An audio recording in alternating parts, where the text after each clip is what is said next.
ఒక ఎలాంటి బిట్ అయినా సరే 8 బిట్ కావచ్చు, 10 బిట్ కావచ్చు, లేదా 12 బిట్ కావచ్చు, ఇంకా అప్ టు 18 బిట్ వరకు ప్రజెంట్ ఉన్నాయి. ఆ బిట్ అయితే ఎన్ని కలుస్తున్నాయి ఒకసారి చూద్దాం సార్. సార్ మనకి చెప్పినట్టు 8 బిట్ 10 బిట్ మనకి ఆల్మోస్ట్ 10 బిట్లో రికార్డ్ అవుతుంది. సరే 8 బిట్లు అంటే ఎన్ని కలుస్తుంటాయి ఐడియా ఉందండి ఎవరికైనా?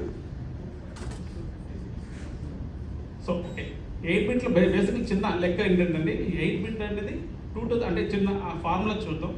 2 to the power కనిపిస్తుంది అందరికి. 2 to the power of 8 అంటే 2 అనేది బైనరీ డిజిట్ అండి. 2 to the power of 8 వేసింది 8 మల్టిపుల్ అంటే 2 అలా 8 టైమ్స్ మల్టిపుల్ చేస్తే మనకి ఆన్సర్ 256. సో ప్రజెంట్ మన ఇమేజ్ మనకు ఫామ్ అవ్వడానికి RGB అవసరం ఉంది. RGB. So red 256, green 256, blue 256.